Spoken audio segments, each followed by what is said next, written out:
기도하겠습니다. 주신 아버지 하나님, 오늘도 우리에게 이 날을 허락하여 주시고 이 아침을 깨우며 말씀과 기도와 또 찬송으로 우리가 주님 앞에 나아가게 하신 거 감사합니다. 주님, 우리에게 주시는 이 말씀을 통해서 우리의 삶이 늘 주님 안에서 정결하고 또 분별력을 갖게 하시고 또 우리가 마땅히 선택할 것들을 선택할 수 있도록 지혜와 은혜를 내려 주시옵소서. 우리 구주 예수 그리스도 이름으로 기도드립니다. 아멘. 우리에게 주신 말씀은 잠언 17장에서 18장까지입니다. 본문 읽기는 17장 13절에서 24절까지만 읽도록 하겠습니다. 제가 봉독하겠습니다. 누구든지 악으로 선을 갚으면 악이 그 집을 떠나지 아니하리라. 다투는 시작은 뚝에서 물이 새는 것 같은즉 싸움이 일어나기 전에 시비를 그칠 것이니라. 악인을 의롭다고 하고 의인을 악하다 하는 이 두 사람은 다 여호와께 미움을 받느니라. 미련한 자는 무지하거늘 손에 값을 가지고 지혜를 사려 함은 어찌민고. 친구는 사랑이 끊어지지 아니하고 형제는 위급한 때를 위하여 낳느니라. 지혜 없는 자는 남의 손을 잡고 그의 이웃 앞에서 보증이 되느니라. 다툼을 좋아하는 자는 죄과를 좋아하는 자요 자기 문을 높이는 자는 파괴를 구하는 자니라. 마음이 굽은 자는 복을 얻지 못하고 혀가 패역한 자는 재앙에 빠지니라.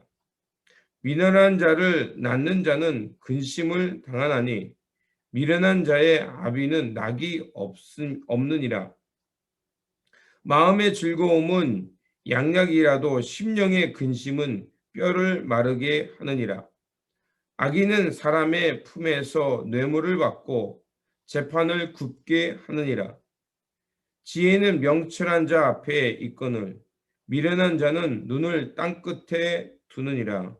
아멘. 17장을 요약하면 주로 우리 일상 속에 발생하는 문제점들을 얘기합니다. 그래서 화목, 또 슬기, 연단, 악인, 가난, 자식, 말, 뇌물, 그리고 친구, 미련한, 또 다툼, 마음 등을 얘기합니다. 그러니까 이것들을 한마디로 요약한다면 17장은 결국 우리의 마음 속에서 나오는 즉 언어 생활이라고 말할 수 있겠죠. 즉 언어 생활입니다. 그래서 우리 개인적인 삶 속에서 문제되는 것들을 우리가 요약한다면 이 17장에서는 주로 재물을 대하는 태도, 물질을 대하는 태도를 말하고요. 그리고 또 다른 주제는 또 이웃과의 관계, 그리고 세 번째는 이제 올바른 판단력을 이야기합니다. 근데 이런 주제들이 이게 굉장히 이 얘기를 했다가 저 얘기를 했다가 이렇게 왔다 갔다 하면서 복잡하게 이야기를 합니다. 그러니까 17장의 이런 이야기들은 결국 우리의 인생이 복잡하다는 것을 이야기하는 거죠. 그리고 우리 일상 속에 다양한 문제점들이 있고 우리의 인생이 이렇게 저렇게 얽히고 설켜 있다는 것을 말하는 것입니다. 그리고 18장은 이제 17장에서는 좀 개인적인 문제입니다. 개인의 삶이나 개인적인 생활 속의 문제라면 이제 18장은 공동체 속에서의 모습을 얘기합니다. 그래서 주제들은 이제 언어 생활, 게으름, 재물, 교만, 다툼 이런 요소들이죠. 이런 요소들은 결국 공동체 생활을 하는 데 있어서 잘못하게 되면 파괴하거나 어려움을 겪게 만드는 것입니다. 특별히 이제 겸손을 잃어버리거나 또 불이한 뇌물을 받거나 또 공정성을 잃어버리는 것들은 결국 공동체를 어렵게 합니다. 그러니까 잠언이 우리에게 주로 말하는 것들은 이제 우리가 실생활에서 어떤 선택을 하냐가 굉장히 중요함을 말합니다. 17장에서도 말하는 것처럼 결국 우리가 어떤 것을 선택하는 것이 슬기로운 삶이고 또 어떤 것을 선택하는 것이 우리에게 화목과 또 이런 분쟁에서 벗어나는가를 말합니다. 그렇게 우리는 우리 삶은 항상 안정을 취하려고 하죠. 그리고 또 사람에게는 안전한 욕구를 충족하려고 합니다. 그거는 인간의 기본적인 거죠. 그렇기 때문에 사람들은 이제 높이 올라가거나 내가 재물이 많으면 또 그것들이 나를 보장해 주고 또 그거를 나를 안전하게 지켜줄 거라고 생각합니다. 그것도 일리 있는 거죠. 왜냐하면 사람들이 세상을 살면서 이제 그런 것들을 체득하게 되니까. 근데 문제는 그런 것들만을 추구하다 보면 어떤 문제가 생기면 더 큰 분쟁이 생길 수가 있습니다.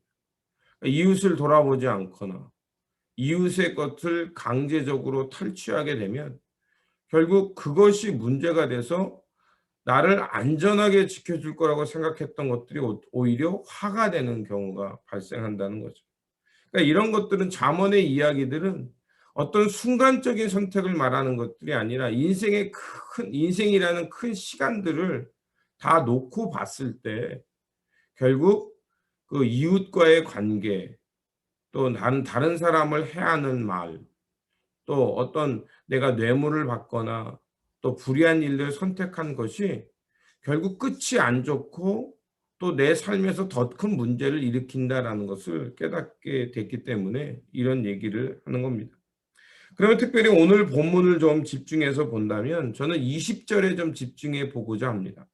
20절을 보면 이렇게 말합니다. 마음이 굽은 자는 복을 얻지 못하고 혀가 패역한 자는 재앙에 빠지느니라. 20절 이 말씀이 17장과 18장을 아우르는 핵심 구절이라고 저는 생각합니다.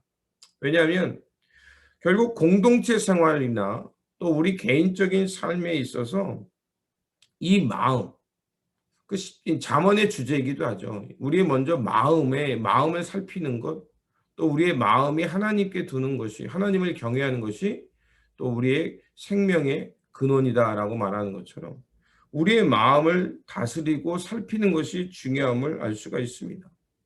우리가 다양한 상황 속에 접할 때 과연 우리는 어떻게 하면 바른 선택을 하고 무엇보다도 중요한 것들을 선택하며 살아갈 수 있을까? 이것이 중요합니다. 잠언의 핵심 키워드도 마찬가지죠. 하나님의 지혜로 마음을 잘 분별해서 바로 하나님의 선, 또 의로움, 공정함을 선택하며 살라는 것입니다. 한자로 악을 보면 아자에다가 밑에 마음 심자가 있죠. 그 아자, 자라는 그 아자인데 그 아자가 이렇게 보면 사람이 굽어져 있습니다. 위아래 한일자가 있고 이렇게 사람이 굽어져 있어요. 그러니까 사람이 굽다는 얘기는 뭐냐면 사람이 굽으면 심장이 쪼그라들잖아요. 이게 굽어지면 이렇게 내장기관도 사람이 이렇게 좁아지고 이런 굽어지는 마음이 바로 악이다라는 의미를 얘기하고 있는 것을 볼 수가 있습니다. 사람이 굽어지면, 즉 사람의 중심이 굽어지면 악을 선택하게 된다는 거죠. 그러니까 무엇보다도 이 잠언이 말하는 것처럼 우리의 내면의 중심 또 내면의 마음이 굽어지고 변형돼서는 안 된다는 거예요. 그 어거스틴의 고백록에서도 우리가 왜 악을 하냐면 우리의 하나님이 주신 선한 의도가 변형되었기 때문에 우리가 악을 행하고 하나님의 낯을 피한다고 말합니다. 그래서 창세기 1장에 잘 나와 있잖아요. 창세기 이제 1장, 2장 보고 이제 3장에 가보면 하나님의 그 선지 동산에서 선을 행하기보다는 하나님을 떠나기를 원한다고. 이게 바로 굽은 마음입니다. 사람이 자꾸 악을 행하게 되는 것은 하나님을 바라며 살아야 될 사람이 자꾸 다른 것을 바라고, 또 그러다 보니까 마음이 변형되는 거예요. 마음이 변형되니까 의도가 굽어져 나오는 거죠. 결국 우리는 무엇보다도 내 마음을 살피는 것이 중요합니다.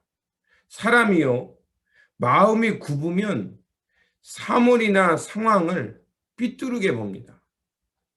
우리가 공동체 생활을 함에 있어서 같은 문제를 놓고도 그것을 물론 다른 관점에서 보는 건 중요한데, 그거를 삐뚤어 보고 왜곡하는 것은 문제가 됩니다. 사실을 사실대로 보지 못할 때 어떤 문제가 일어나는지 여러분들은 인생 속에서 다 경험하셨을 거예요. 그러니까 중요한 것은 우리의 마음이 올곧아져야 되고, 또 우리의 마음이 이렇게 잘 펴지는 정도를 걸을 수 있도록 우리가 하는 노력이 필요합니다. 그렇기 때문에 우리가 이렇게 굽은 마음이 아니라 정한 마음, 온전한 마음, 예. 한자로 말하면 중용이라고 말할 수 있겠죠. 중용. 과하지도 않고 부족하지도 않은 상태. 이런 상태를 우리가 유지하는 것이 중요합니다. 그렇다면 우리가 이런 마음이 균형감을 잃지 않고 바른 언어 생활과 또 바른 선택으로 복받는 삶을 가는 길은, 결국 우리가 여러분 기도하는 프랙티스를 보면 어떻습니까? 눈을 감습니다. 그렇죠? 눈을 감아요. 이 눈을 감는다는 게, 저는 제가 그냥 한번 생각해 본 일인데, 눈을 감는다는 이 프랙티스는 아마도 우리의 눈의 정욕이나 이, 우리 눈에 보이는 이생의 자랑이나 이런 눈의 안목의 자랑거리를 눈을 감는다는 것은 차단하는 역할을 하거든요. 그리고 우리가 눈을 감고 고개를 숙입니다. 이 이야기는 하나님 앞에 우리가 눈을 감고 하나님께 집중한다는 거죠. 저는 이런 프랙티스가 되게 큰 의미가 있다고 생각합니다. 그러니까 우리가 이생의 자랑이나 눈의 즐거움을 찾는 것을 차단하고, 그리고 고개를 숙이면서 하나님 앞에 집중할 때 우리가 인간의 욕구를 충족하는 것을 비워내고 우리의 진정한 생명의 근원이 되시고, 그러니까 우리가 살아가는 삶의 원천, 인생의 중요한 핵심 요소, 그 요소가 되는 하나님을 붙들고 살아가는 삶이 될 것이라 믿습니다. 그러므로 우리가 이 영적 생활을 하는 이유가, 내가 몇 시간 기도한다, 내가 성경을 몇 번 읽었다, 나는 이러이러한 행위를 한다 라는 그것을 위해서 영적 생활하는 거 아니죠. 우리가 오히려 그런 것들을 비워내고 하나님께 우리의 마음이 올곧은 것, 바른 마음을 갖기 위해서 영적 생활을 하는 것입니다. 그래서 우리가 이런 영적 생활, 이 아침에 이렇게 새벽에 기도하는 것, 말씀을 묵상하는 것, 또 찬송하는 것, 이런 영적 생활을 통해서 이생의 자랑, 또 이 눈앞에 있는 정욕을 쫓는 것들을 차단하고 우리의 마음이 올곧게 바르게 서서 하나님을 의지하고 하나님 앞에 겸손함으로 살아가는 삶이 되어야 될 줄 믿습니다. 이게 바로 오늘 본문 잠언의 지혜자가 우리에게 말하는 명언이고요. 그리고 우리가 붙들어야 될 하나님의 지혜라고 믿습니다. 이러한 지혜로 오늘도 우리에게 주어진 삶을 하나님 앞에서 바르고 또 참되게 살아가는 저와 여러분들이 되시기를 바랍니다. 기도하겠습니다. 좋으신 하나님, 말씀을 통해서 우리의 개인적인 삶과 또 공동체 안에서 어떻게 사는 것이 슬기롭고 또 하나님께서 원하는 삶인지를 깨닫게 하신 것 감사합니다. 무엇보다도 우리의 마음이 굽어지지 않도록 도와주시옵소서. 눈에 보이는 정욕, 또 우리가 눈앞에 있는 잠깐의 이익을 쫓음으로 우리의 마음이 굽어지지 않도록 주님, 우리의 눈과 마음을 지켜주시옵소서.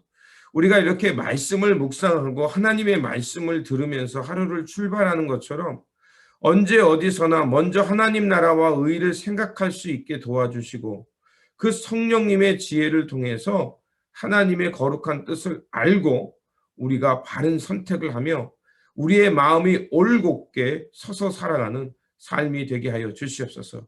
그래서 이런 바른 마음으로 하나님의 것을 바르게 선택하는 지혜자, 지혜로운 삶을 살아가는 우리의 일상이 되게 하여 주시옵소서. 우리 구주 예수 그리스도의 이름으로 기도드립니다. 아멘.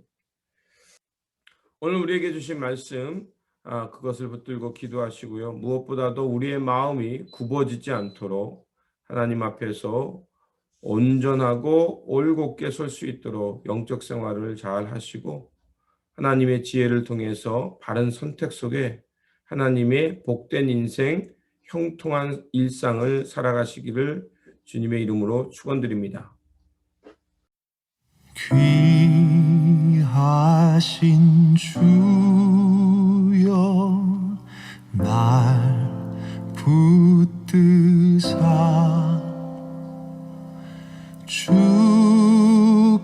주께로 날마다 더 가까이 저 하늘 나라 나 올라가 구주의 품 안에 늘 안기어 영생의 복 받기 원합니다.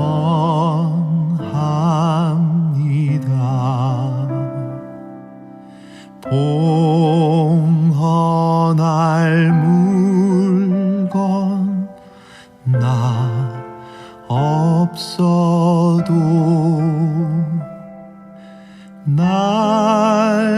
날마다 주께로 더 가까이 내 죄를 주께 다 고하니 주님의 보혈로 날 씻으사 눈보다 더 희게 하옵소서.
이 세상 내가 살 동안에